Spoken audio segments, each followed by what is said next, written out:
नमस्कार, स्वागत है आप सभी का आपके अपने यूट्यूब चैनल कृष्णाचंद में।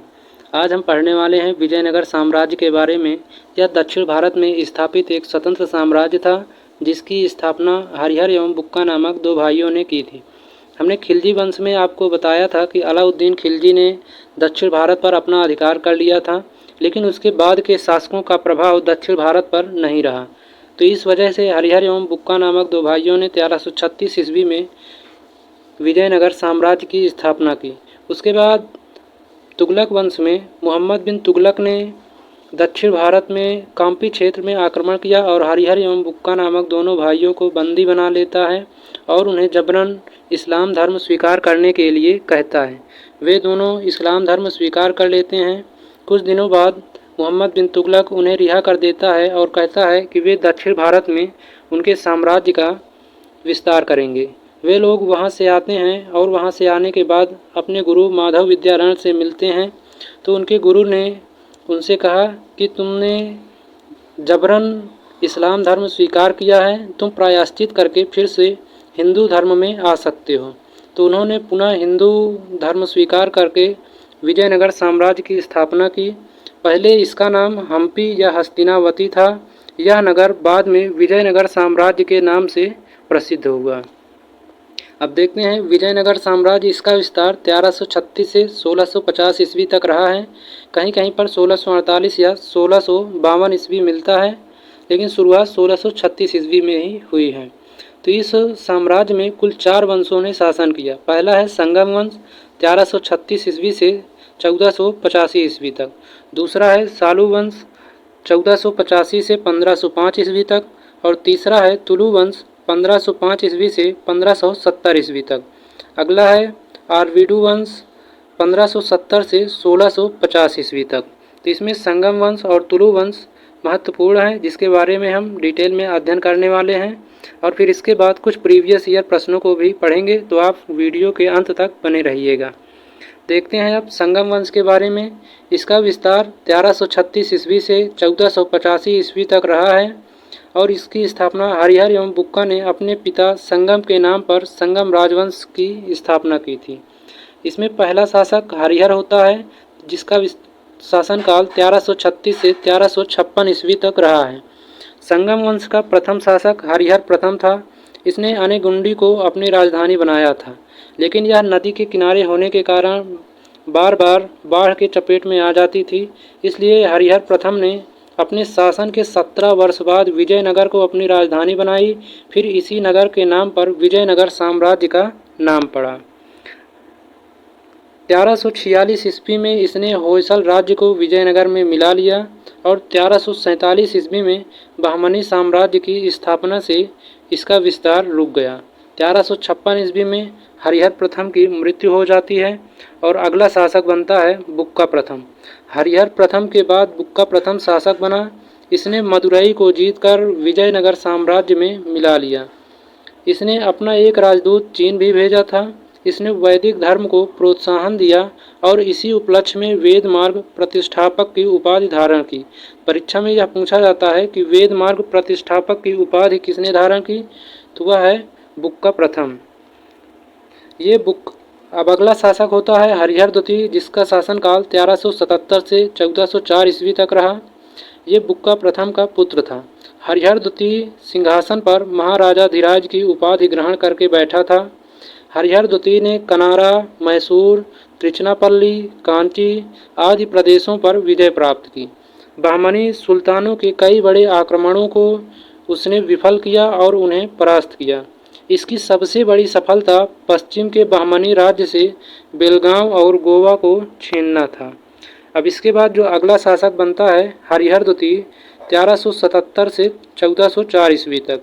अब इसमें आपको कन्फ्यूजन हो रहा होगा कि हरिहर प्रथम और हरिहर द्वितीय ये अलग अलग शासक हैं। जब इतिहासकारों ने अपनी सुविधानुसार इन्हें पहचानने के लिए प्रथम व द्वितीय लगा देते हैं। जो प्रथम शासक होता है उसके आगे प्रथम और जो द्वितीय होता है उसके आगे द्वितीय लगा दिया जाता है। तो हरिहर द्वितीय ने श्रीलंका के राजा से भी कर वसूल किया था। इसका मतलब यह है कि हरिहर द्वितीय ने अपने साम्राज्य का विस्तार श्रीलंका तक कर लिया था। सफलतापूर्वक राज्य करने के बाद 1404 ईस्वी में हरिहर द्वितीय की मृत्यु हो जाती है। अब उसके बाद अगला शासक बनता है विरूपाक्ष प्रथम। इसका शासनकाल बहुत कम समय तक रहा है। हरिहर द्वितीय का पुत्र था विरूपाक्ष प्रथम। 1404 ईस्वी में पिता की मृत्यु के बाद विरूपाक्ष प्रथम ने सिंहासन पर अधिकार कर लिया। राजगद्दी पर अधिकार करने के बाद शीघ्र ही विरूपाक्ष प्रथम अपने ही भाई बुक्का द्वितीय के द्वारा अपदस्थ कर दिया जाता है। इस प्रकार उसका शासन बहुत ही अल्पकालीन समय तक रहा है।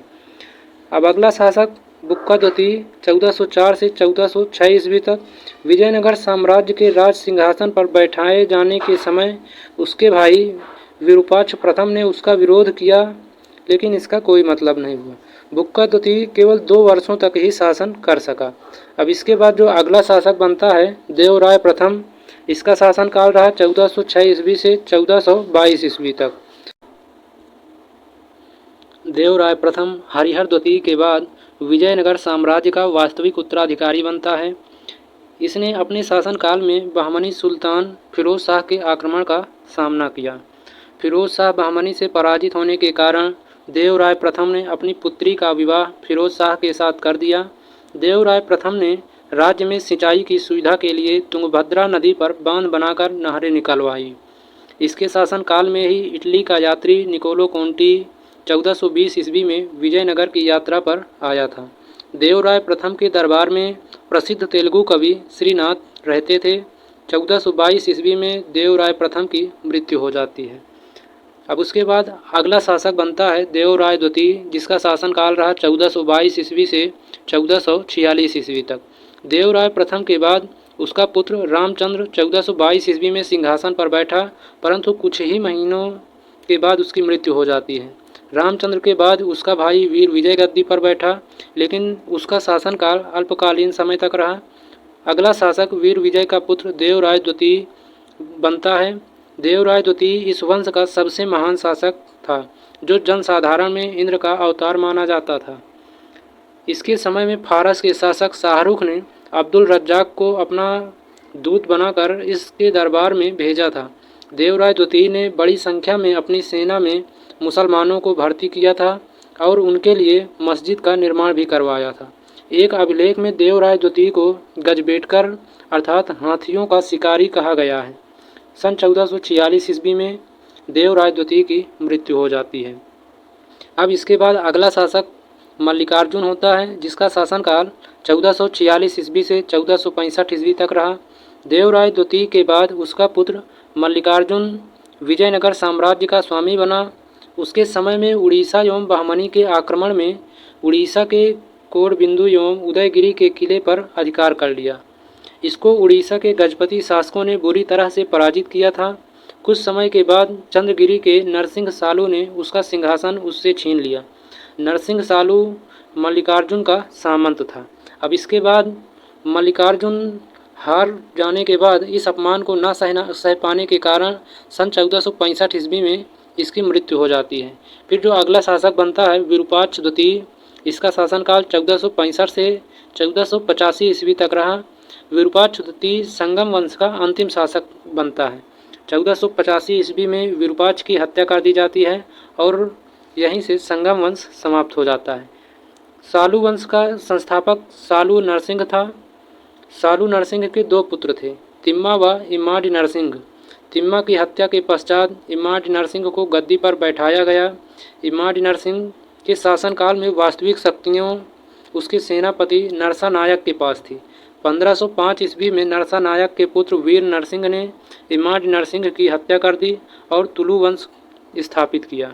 अब इसके बाद तुलु वंश, जिसका विस्तार 1505 ईस्वी से 1570 ईस्वी तक रहा। इसमें पहला शासक होता है वीर नरसिंह, जिसका विस्तार 1505 ईस्वी से 1509 ईस्वी तक। 1505 ईस्वी में वीर नरसिंह ने सालू वंश के नरेश इमाड नरसिंह की हत्या करके स्वयं विजयनगर साम्राज्य के सिंहासन पर अधिकार कर लिया और तुलु वंश की स्थापना की। वीर नरसिंह का पूरा शासनकाल आंतरिक विद्रोह एवं आक्रमणों के प्रभावित था।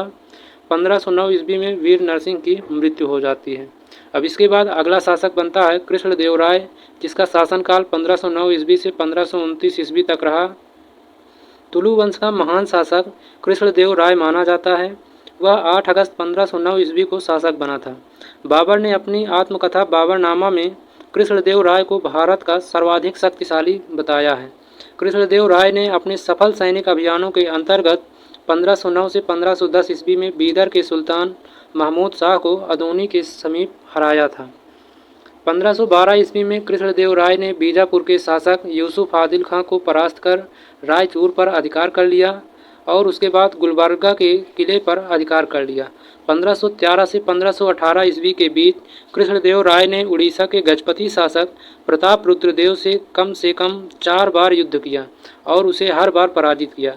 4 बार की पराजय से निराश प्रताप रुद्रदेव ने कृष्णदेव राय से संधि की प्रार्थना कर उसके साथ अपनी पुत्री का विवाह कर दिया। 1520 ईस्वी तक कृष्णदेव राय ने अपने समस्त शत्रुओं को परास्त कर अपने पराक्रम का परिचय दिया। कृष्णदेव राय ने तेलुगु में अमुक्तमाल्याद एवं संस्कृत में जाम्बवती कल्याणम की रचना की। कृष्णदेव राय ने आंध्र भोज, अभिनव भोज, आंध्र पितामह आदि उपाधि धारण की थी। कृष्णदेव राय के शासनकाल में पुर्तगाली यात्री डोमिगोस पायस और बारबोसा विजयनगर साम्राज्य में आए थे। कृष्णदेव राय के दरबार में तेलुगु साहित्य के 8 सर्वश्रेष्ठ कवि रहते थे, जिन्हें अष्टदिग्गज कहा जाता था। अष्टदिग्गज में सर्वाधिक महत्वपूर्ण अल्लसानी पेद्दन और तेनाली रमन थे। अल्लसानी पेद्दन को तेलुगु कविता के पितामह की उपाधि प्रदान की गई थी। उनकी मुख्य कृति थी मनुचरित तथा हरिकथा सार। पांडुरंग महात्म्य की रचना तेनाली रामकृष्ण ने की थी। कृष्णदेव राय के शासनकाल को तेलुगु साहित्य का क्लासिक युग भी कहा गया है। नागलपुर नामक नए नगर हजारा एवं विट्ठल स्वामी मंदिर का निर्माण कृष्णदेव राय ने ही करवाया था। कृष्णदेव राय की मृत्यु 1529 ईस्वी में हो जाती है। अब इसके बाद अगला शासक अच्युतदेव राय बनते हैं, जिनका शासनकाल 1529 ईस्वी से 1542 ईस्वी तक होता है।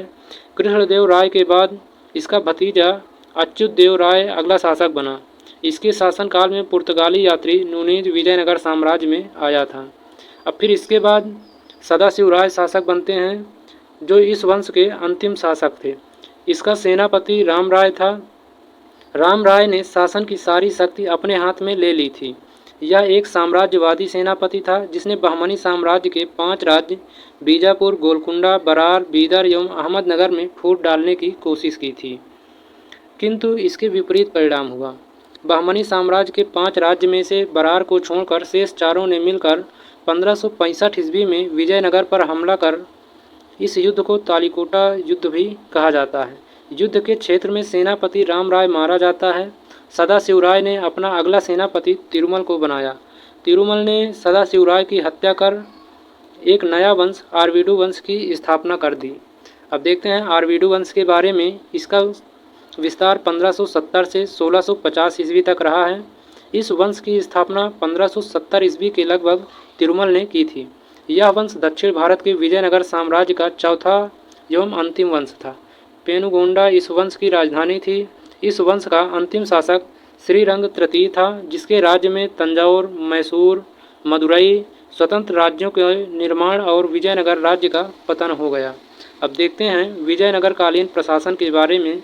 विजयनगर साम्राज्य का प्रशासन केंद्रोमुखी प्रशासन था। विजयनगर राज्य का स्वरूप राजतंत्रात्मक था, जिसका प्रमुख राजा स्वयं होता था। विजयनगर के राजा राय की उपाधि धारण करते थे और स्वयं को ईश्वर तुल्य मानते थे। इस काल में राजा की सहायता के लिए 2 परिषदें होती थीं। पहला है राज्य परिषद और दूसरा है मंत्री परिषद। राज्य परिषद इसका स्वरूप बहुत व्यापक होता था। राजा इसी की सलाह पर नीतियों को बनाता था। इसकी स्थिति औपचारिक अधिक होती थी। इसका स्वरूप बहुत छोटा होता था, जिसमें कुल 20 सदस्य होते थे। इसमें प्रधानमंत्री, उपमंत्री और विभागों के सदस्य होते थे। इसमें विद्वान, राजनीति में निपुण 50 से 70 वर्ष आयु वाले निपुण व्यक्ति को इसका सदस्य बनाया जाता था। इसका अध्यक्ष महाप्रधानी अर्थात प्रधानमंत्री होता था। राजा व युवराज के बाद इसका स्थान था। अब देखते हैं विजयनगर साम्राज्य के भू राजस्व व्यवस्था के बारे में। विजयनगर साम्राज्य में राजकीय आय का मुख्य स्रोत भू राजस्व था, जिसे शिष्ट कहा जाता था। भू राजस्व भूमि की उपज के आधार पर निर्धारित किया जाता था, जो सामान्यतः 1/3 से 1/4 के बीच था। 16वीं शताब्दी के मध्य में सदाशिव राय के काल में नाइयों को व्यावसायिक कर से मुक्त कर दिया गया था। अब देखते हैं इससे रिलेटेड प्रीवियस ईयर प्रश्नों को। पहला है विजयनगर साम्राज्य की स्थापना कब हुई थी? तो इसका जो सही उत्तर है ऑप्शन है 1336 ईस्वी में विजयनगर साम्राज्य की स्थापना हुई थी। निम्नलिखित में से विजयनगर राज्य का प्रथम राजवंश कौन था? इसका सही उत्तर है संगम वंश। अगला प्रश्न देखते हैं, इतालवी यात्री निकोलो द कॉन्टी 1420 से 1421 ईस्वी में किस विजयनगर सम्राट के शासनकाल में विजयनगर की यात्रा की थी? तो इसका सही उत्तर होगा ऑप्शन है देवराय प्रथम के समय में निकोलो कॉन्टी विजयनगर साम्राज्य में आया था। तो सही उत्तर है ऑप्शन है देवराय प्रथम। अगला प्रश्न है, सूची फर्स्ट को सूची सेकंड से सुमेलित कीजिए। उत्तर है संगम वंश। इसकी स्थापना हरिहर एवं बुक्का ने की थी, तो इसका मिलान होगा 1 नंबर से। और बी नंबर में है सालू वंश, तो सालू वंश की स्थापना सालू नरसिंह ने की थी, तो इसकी मिलान 2 नंबर से हो जाएगा। और सी नंबर तुलु वंश, इसकी स्थापना वीर नरसिंह ने की थी, तो इसकी जो मिलान होगा वो 3 नंबर से हो जाएगा। और डी नंबर है आरविडू वंश, इसकी स्थापना तिरुमल ने की थी, तो डी नंबर का मिलान 4 नंबर से हो जाएगा। तो इसका सही उत्तर ऑप्शन ए होगा। देखते हैं अगला प्रश्न, विजयनगर किस नदी के तट पर स्थित है? तो इसका सही उत्तर है ऑप्शन डी तुंगभद्रा नदी की। अब देखते हैं अगला प्रश्न, कृष्णदेव राय किसके समकालीन थे? तो इसका सही उत्तर है ऑप्शन सी बाबर। अगला प्रश्न, हरिहर एवं बुक्का ने जिस संत के प्रभाव में आकर विजयनगर राज्य की स्थापना की उसका नाम क्या था? तो सही उत्तर है ऑप्शन ए माधव विद्यारण, जो इनके गुरु थे, जिन्होंने इन्हें पुनः हिंदू धर्म स्वीकार करने के लिए कहा था। देखते हैं अगला प्रश्न, गोलकुंडा कहाँ स्थित है? तो इसका सही उत्तर हो जाएगा ऑप्शन बी गोलकुंडा हैदराबाद में स्थित है। अगला प्रश्न है, सर्वाधिक मुस्लिमों को सेना में नियुक्त करने वाला विजयनगर का पहला शासक कौन था? तो इसका सही उत्तर हो जाएगा ऑप्शन बी देवराय द्वितीय। अगला प्रश्न है, विजयनगर के किस शासक की उपाधि गजबेटकर थी? तो इसका सही उत्तर है ऑप्शन बी देवराय द्वितीय, जिसका अर्थ होता है हाथियों का शिकारी। देखते हैं अगला प्रश्न, इनमें से किसे आंध्र भोज भी कहा जाता है? तो इसका सही उत्तर हो जाएगा ऑप्शन ए कृष्णदेव राय को आंध्र भोज भी कहा जाता है। तो आज की वीडियो में बस इतना ही। अगले वीडियो में हम इसके अगले टॉपिक को पढ़ेंगे। तो मिलते हैं अगली वीडियो में। जय हिंद।